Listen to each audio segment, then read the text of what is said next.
All right, guys, welcome to Beyond the Muscle. I'm excited to welcome our next guest, Kojo Boateng.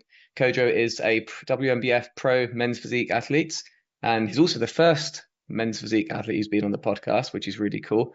And yeah, he made his debut in 2024, had quite a season, made quite an impact, and yeah, really excited for this chat. So yeah, welcome, Kojo. How are things going? Thank you, Anthony. I'm honored to be here. Things are good. We're staying cool as best we can. My West African Ghanaian genetics are failing me in London. Yeah, it's we live.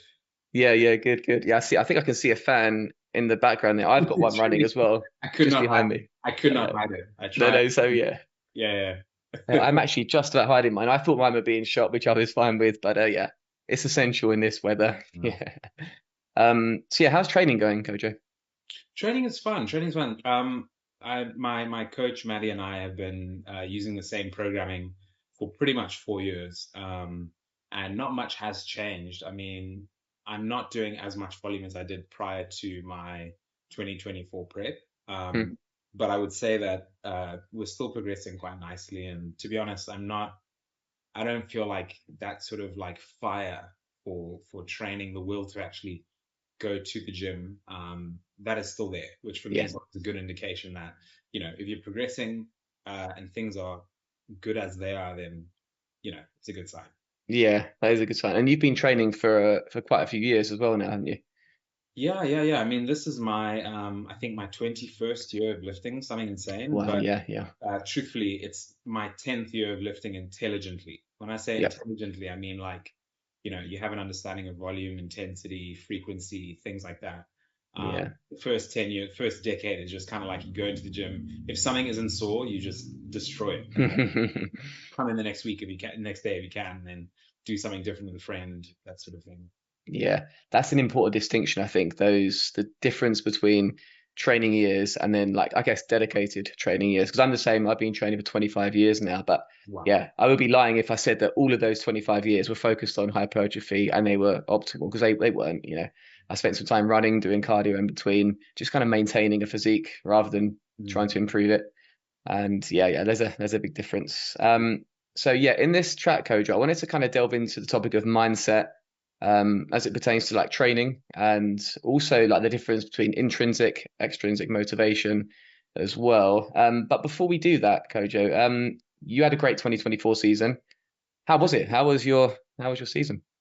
It was fun. I mean, I started competing because I'd always been surrounded by friends back home in South Africa and other places, US, who had competed, had that Yeah. experience, had amazing personal development as a result of it. And I just said to myself that I wanted to step on stage at some point, see what I Yeah. thought.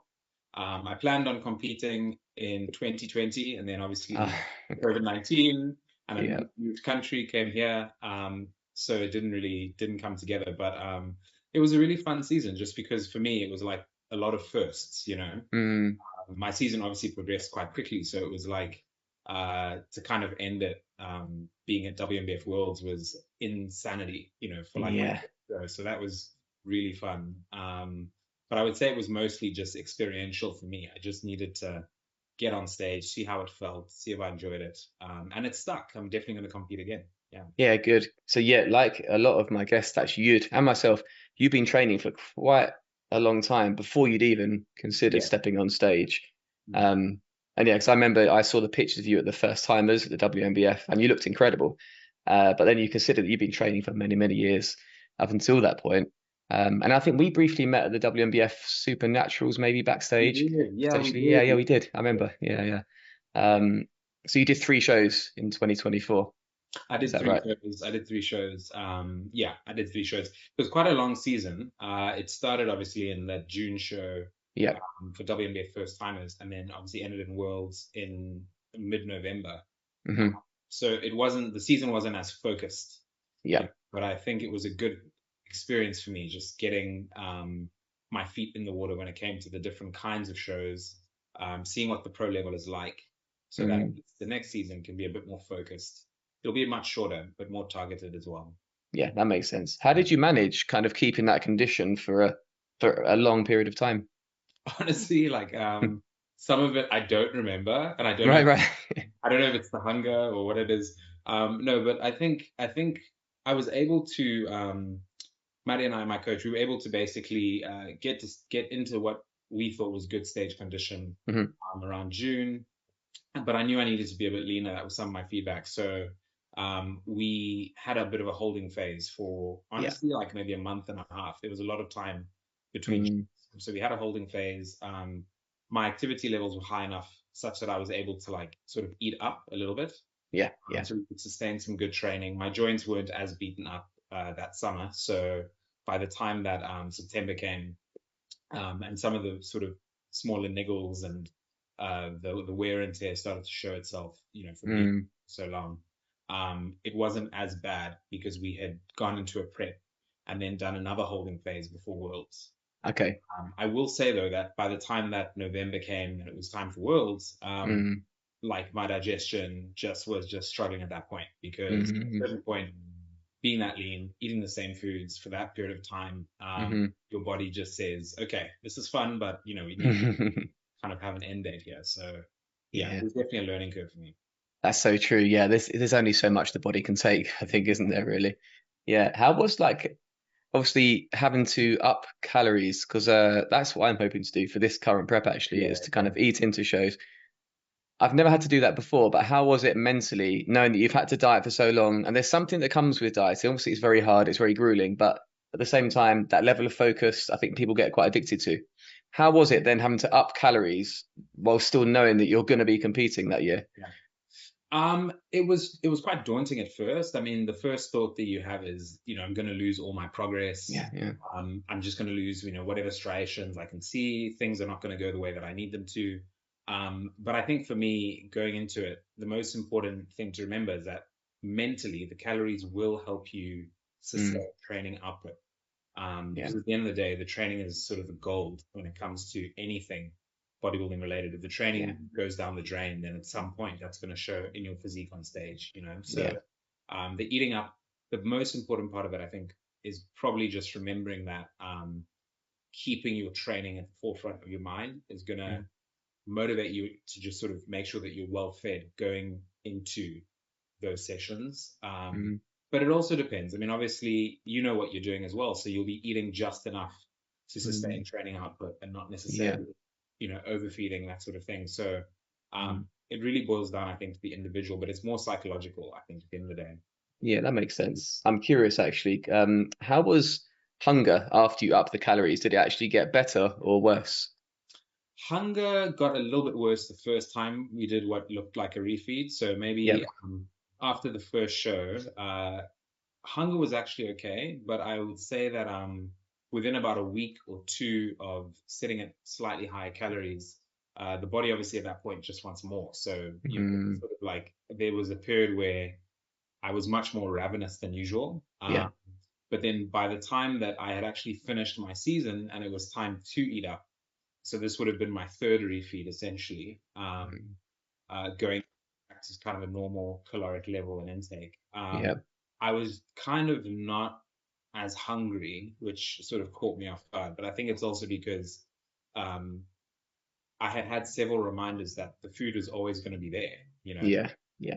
and that's always something that's worth remembering during any prep. I think is just that the food is there. Mm, It's a choice, and the food is there. So exactly. yeah, Yeah, that's a good point. Yeah, I did a whole episode on this topic actually with I guess I had recently Christine where we discussed like that transition into the off season. yeah, Which I think is one of those topics that's maybe not talked about enough for bodybuilders because I know for some it can be really, really challenging. I know for my first season it was. I found it really difficult to kind of let go of that condition.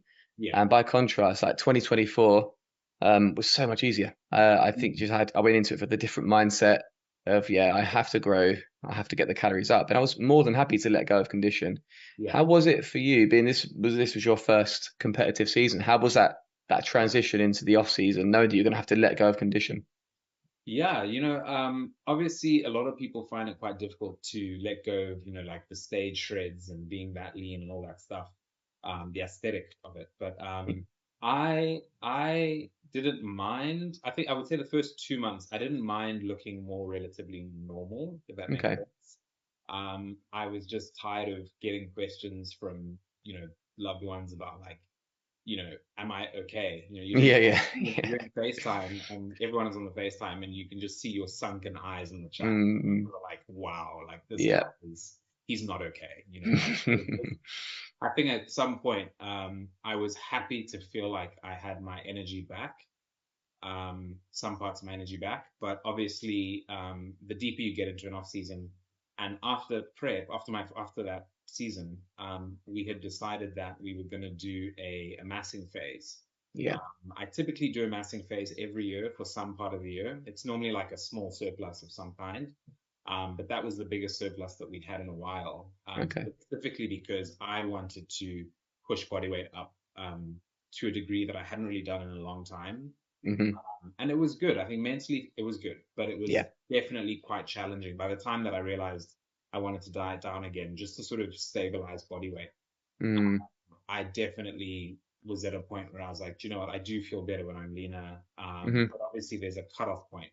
Mm, So it's just finding that sweet spot where you can grow, but you're not yeah. feeling emaciated when you're too lean, basically. Yeah. Have you worked out kind of what that kind of window of best operating is for yourself in terms of like body weight? Yeah, yeah. So I generally am really happy in kind of the mid 80s. Mm, I would say I used to be happy in the high 80s, but hmm. I noticed that maybe the older I got, incrementally, it had a much worse impact on my joints and on Yeah. my ability to just be in the gym and move and Hmm. have enough endurance to say, for instance, like train, walk back from the gym, Hmm. maybe go to work, take a meeting, just the endurance to just like kind of live and to train. Hmm.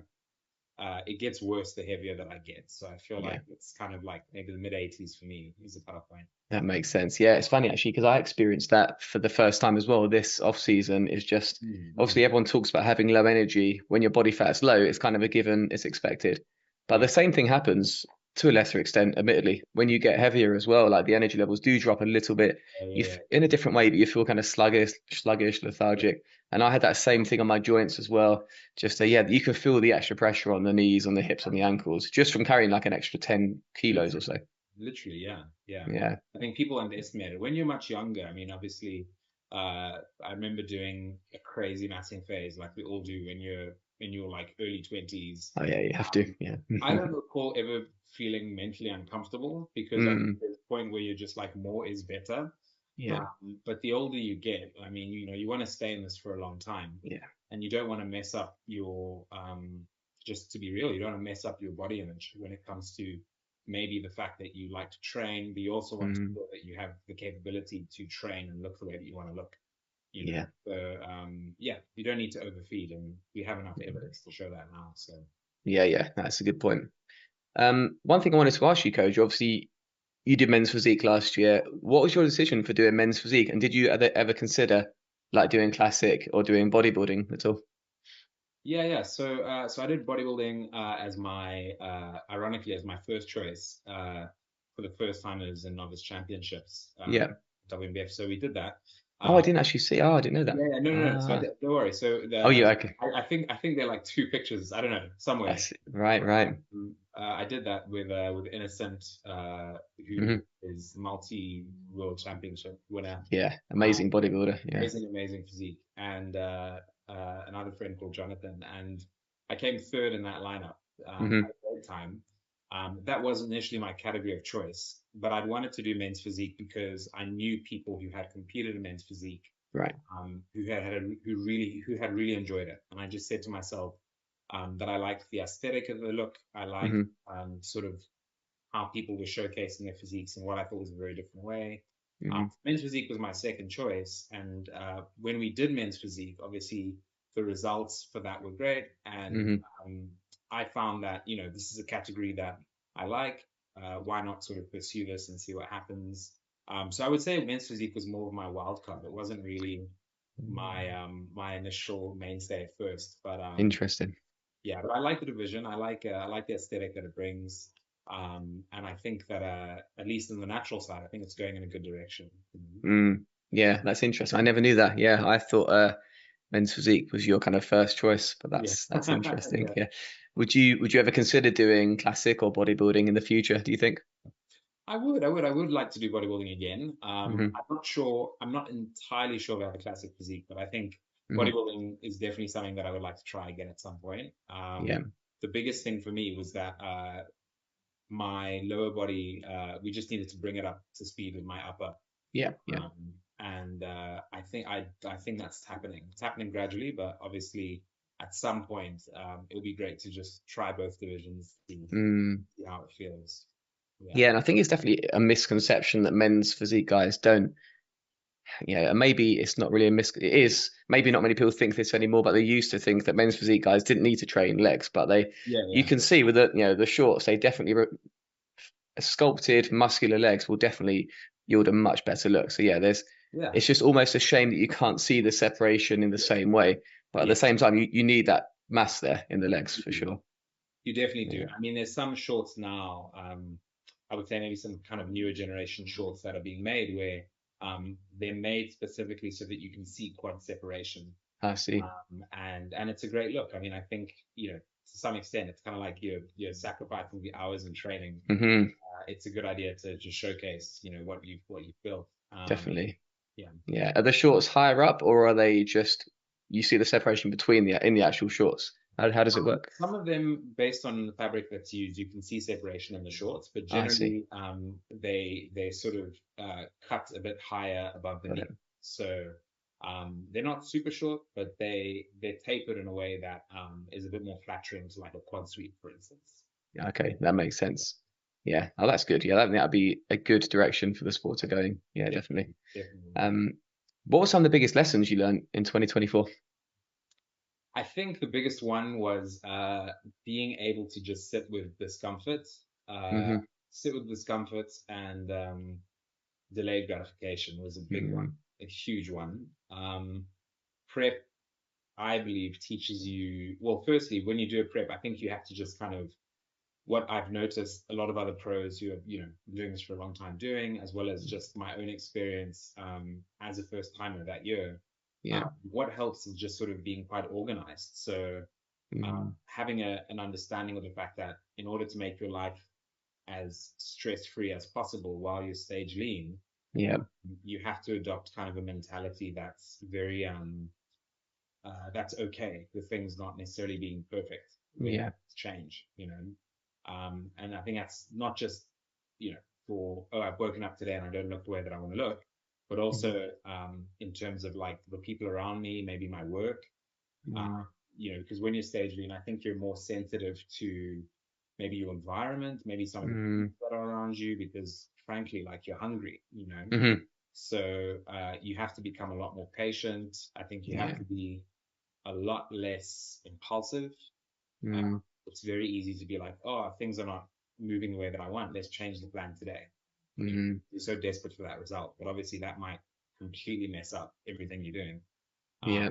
And a lot of this translates, I think, to like life generally. Yeah. Yeah, I find myself becoming a much more patient person after prep. Really. And I think sometimes I can feel it like fading away, and I'm like, I think I need to prep. Like, Yeah. Yeah. you know, That's interesting. Yeah. Yeah. That's so true as well. yeah. Did you find irritability went up during the prep at all?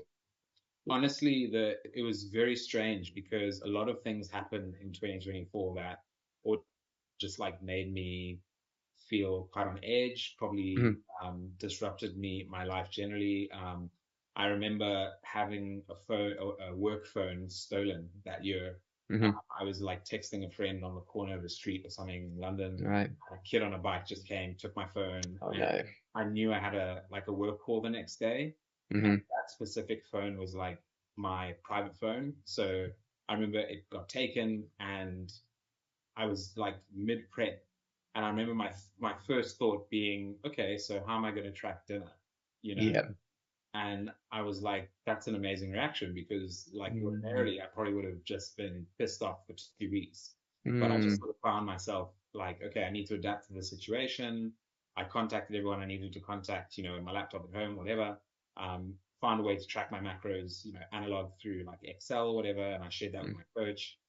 we just adapted. I had no choice, you know. So, Mm. but the thing is, had I not been in that extreme of a situation in prep, it might have gone very differently. I might have, you know, like ruminated on that for 4 days. I don't know, but it was Yeah, interesting. a situation where prep gives you no choice, so Mm. you have to adopt like a higher mentality in a way to get through it. You know. Yeah, that's an interesting insight. Yeah, so maybe where you're in the off season, yeah, you would have reacted very differently, perhaps. Yeah, straight. Yeah, I think it was yesterday. Alberto Nunez put a post up that said, "Whatever you're feeling, whatever kind of innate personality traits you have, prep will kind of exacerbate them or exaggerate them." And I think that is also true as well. Um, So if you're prone to anxiety or I don't know, OCD behavior, maybe prep will just make those worse. And I noticed that as well. I'm like a lot of bodybuilders. I love structure and love routine, but in prep it just gets like turned up to 11. It just everything gets turned up a notch, and I notice those traits in me a lot more. And I'm generally quite chilled, but I need that kind of structure there. Are you the same, Kojo? Would you say you're someone who strives on routine in your day-to-day life? yeah. I mean, well, like you've got a great balance because I think you know you come across as really chill, but you have enough structure to keep Mm, the system going. You know, that's the main thing is that you can keep yeah. progressing. I think I've become more chilled as the years have gone on. Hmm. I think coming to realize that there's just so much that we don't control and we Yeah. really can't predict, and being okay with some level of uncertainty. Mm, That's just like the bread and butter of being a bodybuilder. mm, I think you have to make peace with the fact that you can only put in so much work, but you have to put in the work. And yeah. then once that's done, you know, the chips fall wherever they may. Mm, That's been a big part of it as well. So I'm not as chill as I want to be, but I think I'm right. better than I was even 3 years ago. I think I'm a lot more adaptable. I think that, Mm, yeah. yeah, that's interesting. Yeah. Yeah, I think there is a real balance that you need to have a bit of both. You need to love structure, but also, yeah, that level of being pretty chilled as well. Moving on, Kojo, something I've been thinking about recently is kind of is motivation to train, and I've been exploring my own reasons for getting into lifting in the first place, which was many, many, many years ago now. Yeah. Um, so what drew me into lifting, etc. For me, it wasn't one thing; it was multiple things that kind of pushed me into this or led me into this path. I remember seeing like the likes of Stallone and Schwarzenegger in those movies in the 80s and thinking, oh, I want to look like that. They had amazing physiques. And then my uncle bought me this book on fantasy art when I was maybe 7, 8, 9 years old. And all the guys in there had really muscular physiques as well. And yeah, it was all these little things.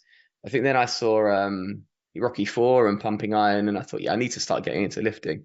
Mm. And yeah, obviously here I am 25 years later. There are multiple things that kind of led me into this journey. What were your reasons for getting into lifting in the first place, Kojo? It's really funny because I had this conversation with someone a few weeks ago as well, and I, if I'm being honest, and I think about why I got into lifting, initially it started, I think, as a sort of punishment in a way, Okay. not in a bad sense, but like my mom used to go to the gym when I was like 9, 10 years old or something. Hmm. When I turned 11, I remember there was a point where I was always a very restless kid in school, and teachers kind of didn't really know what to do with my energy, and they thought Yeah. maybe it was ADHD, maybe it was something else.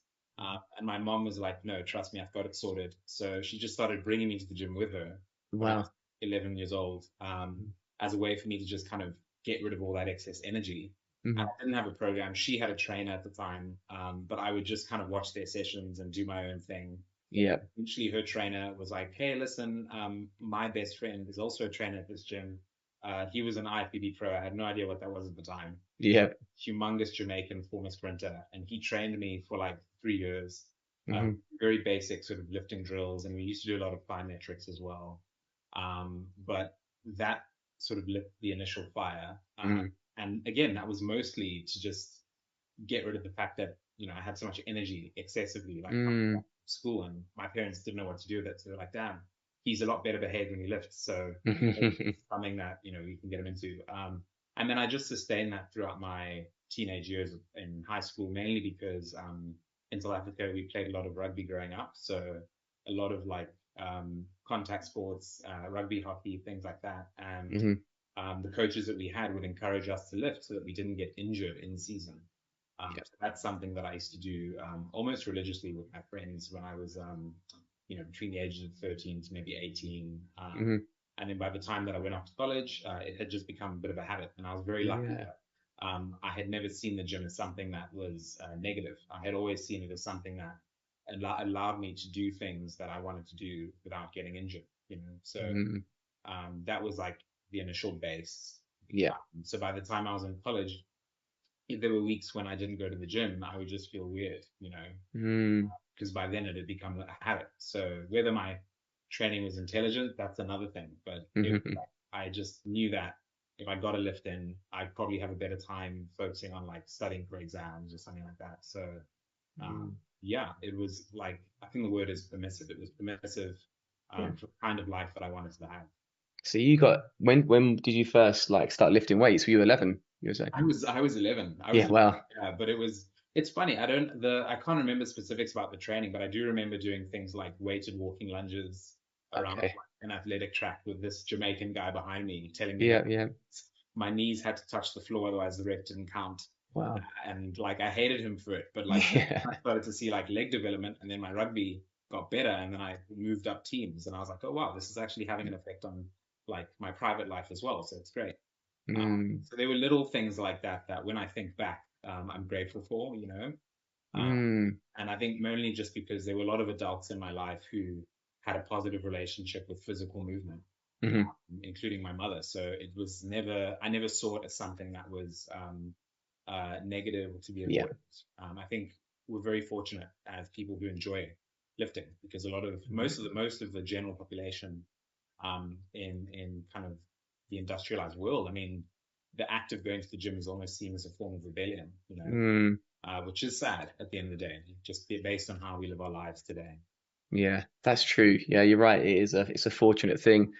Yeah, Yeah. that's an interesting story. Yeah, because I got into the gym for aesthetic reasons. Yeah, if I'm being honest, I just wanted to look jacked Yeah, yeah, yeah, basically. yeah. But it's as a byproduct of that, there are so many positive side effects with being muscular. Obviously, the confidence boosting effects, the strength, the joints and the tendons, all of this, and just the ability to do hard things. I think is so important as well. And weight training instills that. I want to get my son into it. He's only 9, but Yeah, me and my wife occasionally do some weights at home, and yeah, yeah, he sees us and he joins in from time to time with light weights. cool. But yeah, I think there's no harm. It was a bit of a stigma. Obviously, Yeah. kids, it used to be a thing like, oh, they shouldn't start weights early because it stunts their growth, etc. I think Mm, that's been completely debunked anyway. total myth. Yeah, yeah. Total myth. Yeah, yeah. So I think the earlier the better, really, with weights. Yeah, Um, yeah. yeah, yeah. Mm. You've mentioned self-efficacy. This is an area I'd be interested to delve into a little bit, Kojo. Can you tell us your thoughts on that? Yeah, so it's actually very similar to what you just said, where you're able to do hard things, and I think the biggest benefit of having a regular lifting routine is that you are keeping a promise that you've made to some version of yourself in the past. So Yeah, where you've said, I have a program or I have this thing that I want to achieve in the gym, or a PR or a specific lift or load or something, and you're working towards that progressively. That is self-efficacy. So something that is built over time as sort of a promise to yourself, but it's also like proof and evidence that you can do something. So I think self-efficacy relates to bodybuilding in that way, in that yeah, every time you show up to the gym, you are keeping a promise to yourself. mm, But again, I think this translates to so many other things in life. I mean, it's about forming some kind of a commitment and then yeah, following through. That's sort of how I see self-efficacy um, on a kind of bigger scale. It's just the promise that is kept, basically. yeah. Yeah. That's a really cool message there. I do think as well on the topic of self-efficacy, I think people sometimes sell themselves a bit too short as well. Like they Mm. almost don't aim high enough, or they can be a bit too reserved with their Yeah. goals. And yeah, it's something I've thought of, and it's so true. A few people have mentioned to me, like people vastly underestimate what they can achieve in a long space of time, Oh but yeah. they overestimate, like they just want a quick fix. Yeah. And that speaks to that kind of self-efficacy. I think it's if you zoom out, you can achieve some wonderful things, even with things like as simple as weight loss. If someone has a lot of weight to Yeah. lose, Yeah, it can seem like an insurmountable goal, but half a kilo a week over the course of a year is a huge amount. exactly. Um, yeah. Something else I'd be interested to delve into, Kojo, is the topic of like obsession. So me and my wife had this kind of chat slash debate a while ago, and I'm someone who believes that obsession can be a good thing. I think it can be like unfairly demonized. I think if you Yeah, get obsessed with something, yeah, um, at the expense of other things, obviously not day-to-day stuff, it can be a really good thing. So yeah, when I was a kid, I was a really, competent artist, and a lot of people would kind of put it down to, oh, you're just so talented. You're built with this kind of innate talent. But I think the reality is that I was obsessed with drawing. I just wanted to perfect and get better and better. yes, And yes. as a result, I'd accrued like so many hundreds or thousands of hours by the time I was like 5, 6, 7 years old that I became quite competent. I don't think it was a talent thing per se. Yeah, yeah. I'm not dismissing that idea completely, but Hmm. I do think there's so much to be said for having almost like a laser focused obsession with the target. Yeah. Yeah, so I'd be curious to hear your thoughts on this as it relates to kind of training and bodybuilding. Are you someone who has that kind of, you do strike me as someone who, yeah, whilst you're quite chilled, you do have that kind of laser focused obsession as well. Yeah, what are your thoughts on that? Yeah, yeah, that's it. That's actually a really good topic because I think to some degree, if you're going to step on stage, by the time that you become stage lean, I mean, you've had this laser focus on a goal for weeks, months at a time.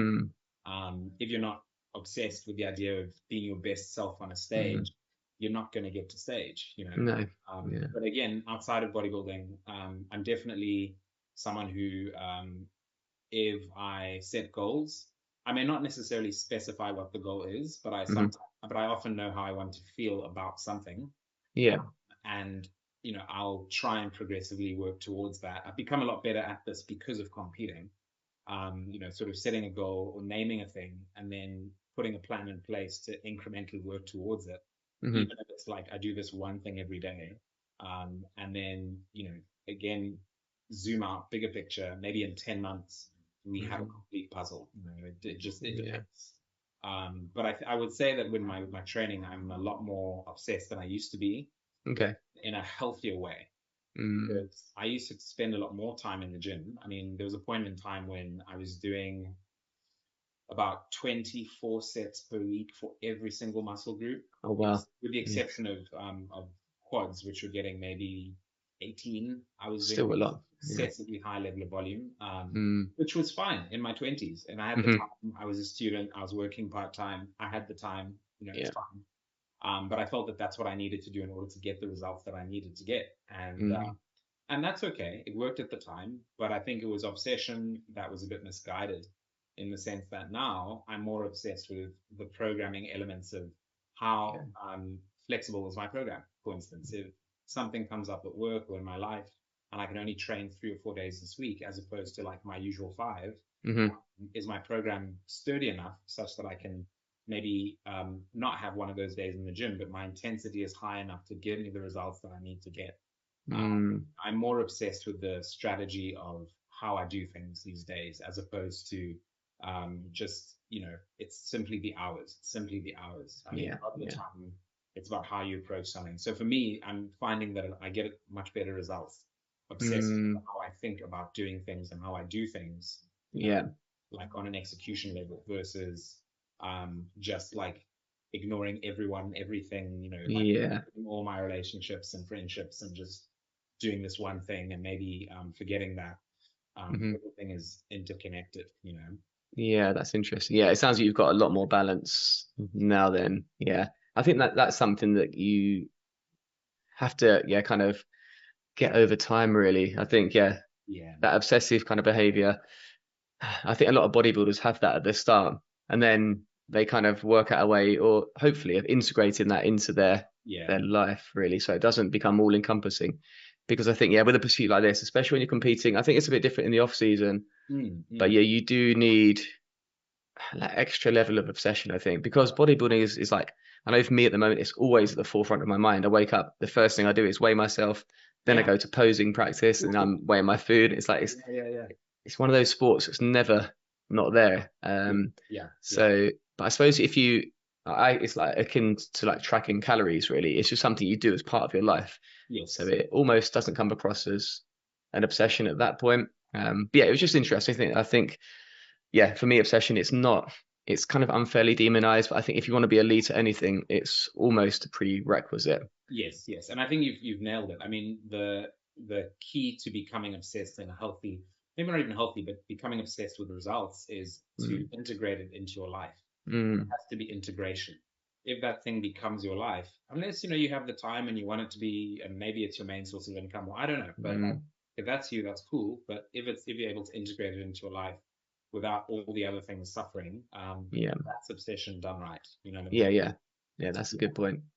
Going back to like motivation to train, Kojo, this is kind of tied into that, but the whole idea of like intrinsic versus extrinsic motivation. Yeah, yeah. Yeah, yeah. Tell me your thoughts on this and how training fits into that kind of framework of intrinsic versus extrinsic. Yeah, I mean, I think with training, the key for me is just training for myself. I mean, I do this Mm, because I enjoy yeah. weights, I enjoy progression, I enjoy feeling like I'm building, I'm building something that's Mm, a lot better than the thing that it was, a month before. mm, And physically, lifting weights is one of the best manifestations of that. So yeah. um, I find that I'm getting the kind of results now that I wanted maybe 15 years ago, but Right. not training for other people. I'm not training.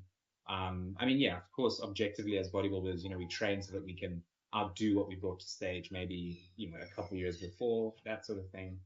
We take judge feedback seriously, but I'm not training because I overwhelmingly care how people see me. It's Mm, more so that I can show up as the person that I know that I am, but I can maintain a kind of consistency with being this person. Uh, mm, so I think the intrinsic extrinsic thing is more about uh, kind of just caring about, honoring your promises and staying true to the things that you enjoy. There's mm, nothing wrong with lifting to look better. I think lifting to mm, look better is very normal. And in fact, it yeah. keeps most of us lifting because we want to age in a way that we want. But Mm, it's when something becomes purely about maintaining like an image for the sake yeah. of people's gratification. I think that's when you get into trouble. I mean, this whole like had a few conversations with people in like who are just like much younger than us and on like looks massive, for instance. Mm, And this whole trend has come about because people are trying to keep up with the guy that they've seen online, yeah. but they're neglecting the fact that maybe they're taking X peptide or B hormone or whatever, Mm, but they're not eating enough fiber because they don't really care about their longevity. They don't really yeah. have it. They don't necessarily have a better understanding of how to train to get the results that they want. Mm, It's more about looking like they know what they're doing as opposed to investing into themselves. So yeah. yeah, Yeah, that's cool. Yeah, so many good points there. I think, yeah, what helps us is that we started lifting before social media was a thing. So our motivations, they would have been different. Yeah, we might have wanted to look better, but it certainly wasn't for social media because yeah, it yeah, predated well, not the internet, but certainly Instagram when we yeah, started lifting. So I definitely. think that's a massive help. You know, the people that have been lifting for this long, if even if they're not now, they definitely were doing it for the right reasons. Because yeah, and the temptation is there. I get it for younger kids to want to build a following on Instagram and do it for the less than ideal reasons. But something else you alluded to there, I think, which was so true. I think you need to become obsessed with just making tiny improvements over time because Yeah, there is something. I think that's what makes a good bodybuilder as well. Is someone who just sees those little tiny bits of progress and gets like genuinely excited about it. yes, I look a bit better. I can see a very, very subtle but noticeable change. And yeah, that is what kind of keeps us going really. Because at this point at our training age where we're not going to make humongous leaps in terms of performance. So yeah, getting obsessed with just the tiniest of changes over time, I think it's a really, really positive, it's really yeah, positive. positive thing. It really, Yeah. really is positive. Yeah. And even Mm, maintaining a very similar or the same level of output as far as maintaining your strength, as we hmm age, is a tremendous achievement. I mean, it's not Yeah. something that is to be frowned upon. If you're not necessarily adding 20 kilos to the bar, every 3 weeks, but you're maintaining Mm, the same level of output over many, many years. I mean, it's an achievement, you know. yeah, yeah, no, definitely. Um, yeah, that was I was going to say as well. Yeah, the fact that you don't post on Instagram much is, I think, also testament to the fact that you are doing this for the right reasons, because you're not, yeah, you're just being you, and that is very clear for me to see. You're just being you in everything you post, in your training. You're very thoughtful. Have you ever had to? Because I have at times catch yourself and think, am I doing this for the right reason? Am I posting this for the right reasons? Have you ever had to do that at all? Yeah, I've had that a lot actually. I've even had situations where maybe I've traveled and I'm training in a gym that's kind of new to me or something, and someone who's a friend or otherwise is like, hey, let's photograph, let's film our training and we train, and then maybe they post it and they tag me, and I'm like, oh, that's pretty cool. Mm, But maybe at the time I just don't really, I don't really feel like sharing my leg day mm, that day. yeah. It's more, it's more about kind of how I'm feeling with something. I always joke because I have a sponsor that I really like, Core Nutritionals, and they do Mm, incredible work across the natural bodybuilding space in the US. okay. But I had a conversation with them when they first approached me for sponsorship, and I just said to them, listen, like, I don't post every day. Like, I'm not one of these people who generates my primary income through social media. So, and I also try to limit my time on social media when I can. So Mm, it's something where, you guys are going to be disappointed in me a lot because I can help you, obviously generate income, maybe sell some products, um, and be honest about how you make things. But I won't be doing this all the time. And they were like, yeah, that's cool. You seem to post intentionally and, when it kind of fits and that makes sense. But I think I also just have a lot to learn with social media. Like, I just don't know. I don't know anything. Like, someone literally showed me how to schedule, I think, a WhatsApp message or something the other day. And oh, okay. I was like blown away. Like, I literally, Right, right. it's awful. Like, me and technology, like, I'm just Mm, not where I should be. Let me just put it that way.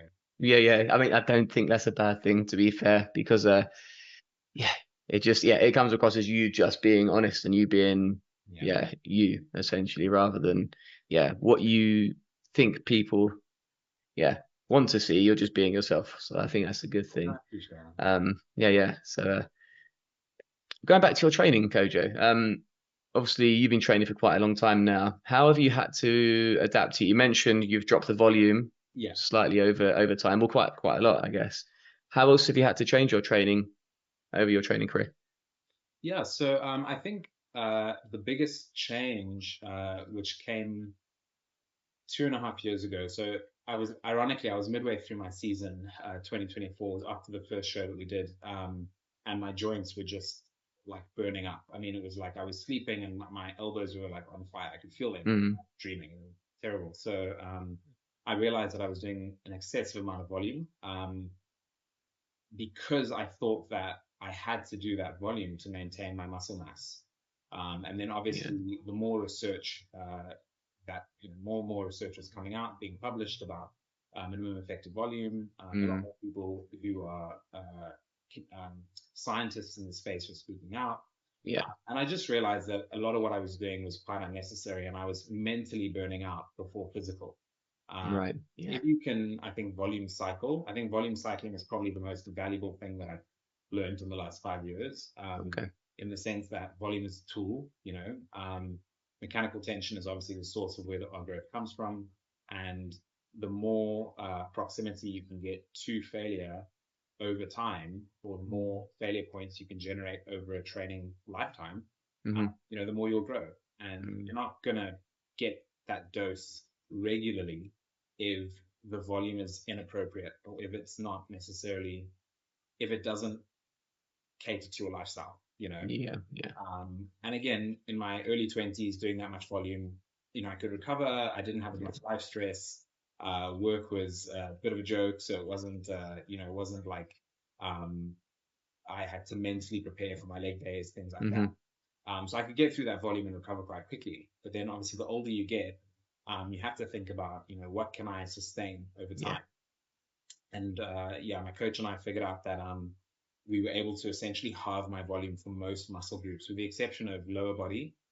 which I do a lot more volume for my hamstrings and glutes these days, but it's mainly because I have muscle groups that are more dominant, that don't Hmm. need as much attention as others that I would say I neglected for the early part of my career. Yeah.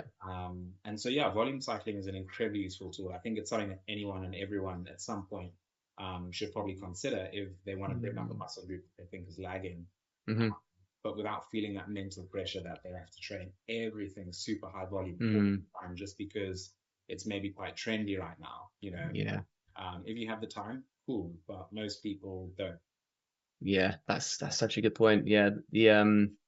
I know for myself, it's easy to get sucked into a volume trap. Like you just think more is better, but it's not always the case. And then those sessions, especially as you get older, they can become so intimidating when you Yeah, have to do so many sets throughout the they, course of a workout. I've never tried volume cycling. I've had a Finnish guest on Uti, yeah, very good Finnish bodybuilder, and he's mentioned that I think what he does is very similar to what you're describing, volume cycling, where he will train certain body parts at essentially minimum effective volume, yeah, and then everything else with very, very high volume for yeah, a certain period of time, yeah, and then he'll switch it around. So he might just be doing quads, I don't know, maybe 5 sets a week and a few yeah. other groups, but then the volume will be a lot higher on something. Yeah, I've never done that, but have you done similar things in your programming? We have. I mean, my volume has been quite stable for the last, I would say, 2 years. Hmm. Not too much has changed. But I mentioned cycling just because of the fact that sometimes there are moments when I want to put more emphasis on something, Yeah.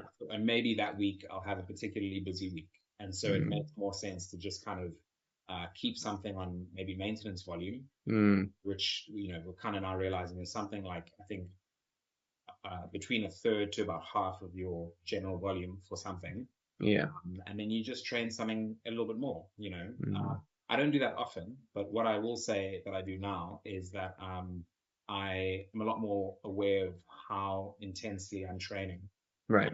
that is the metric that I go by. I mean, if the intensity isn't there, then you can throw all the volume in the world at something that you just won't grow. Mm.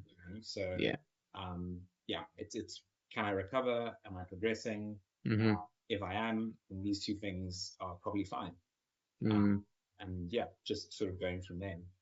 Yeah, yeah, no, really good point. Yeah, it's something I think I'm going to explore a bit more in my next off season is the whole Mm. idea of volume cycling. Yeah. Yeah. What piece of advice would you give, Kojo, to someone who is thinking of competing for the first time?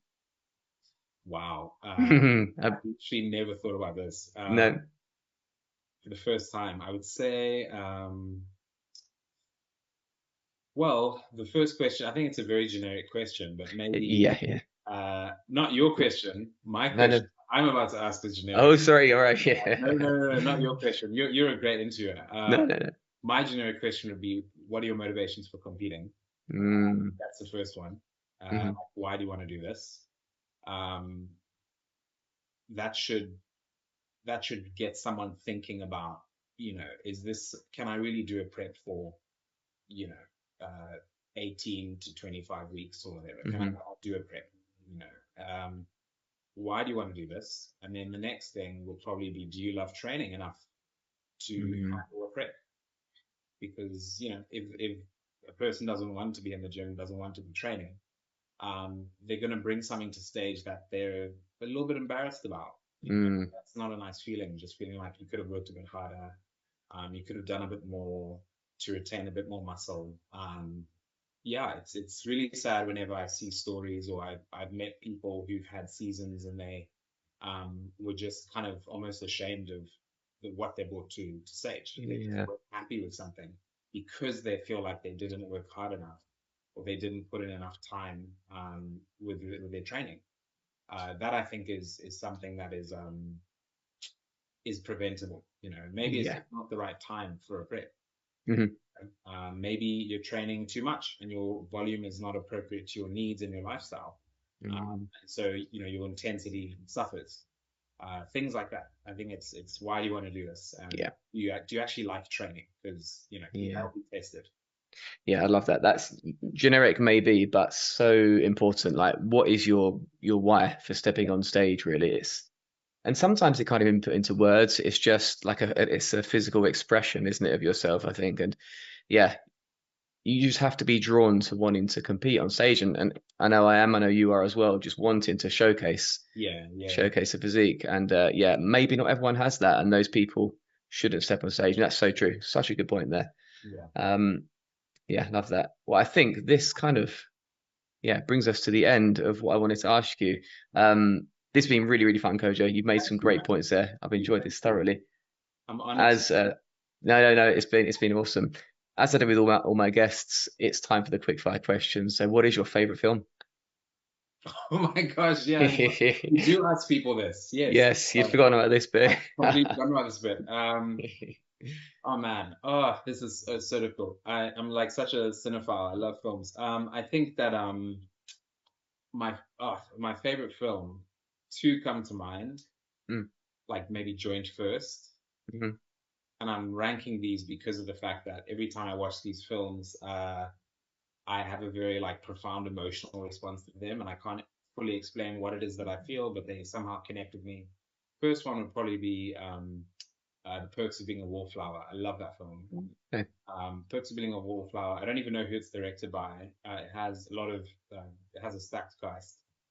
Um, Gonna IMDb that. I've never seen it. Gonna. yeah, it's kind of like a coming of age story about kids, either college age or maybe just before.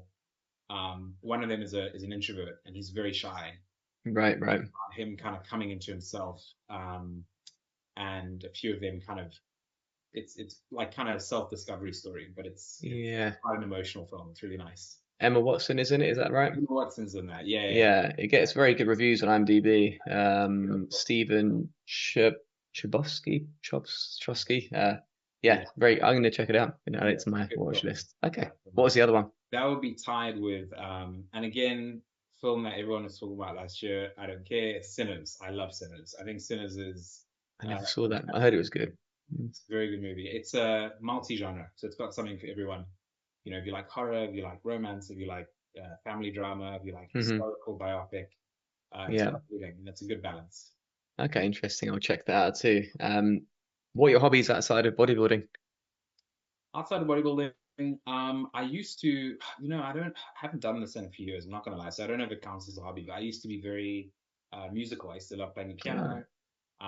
Growing up as a kid, I used to do a lot of singing. I was in a choir, and the start of my career, I was like a music journalist. So I did that for a few well, years. I don't do that anymore, but I love music. I love kind of the culture around mm, experiencing different kinds of events and things. I'm not a huge like festival guy, but I do enjoy cultural events where there's hmm some sort of thematic component of music. yeah. But again, not something that you do every day, especially in a place like London where Hmm. everything costs £1 million. Yeah, yeah, You just want to be careful with where you put your time, you know? yeah. Oh, cool.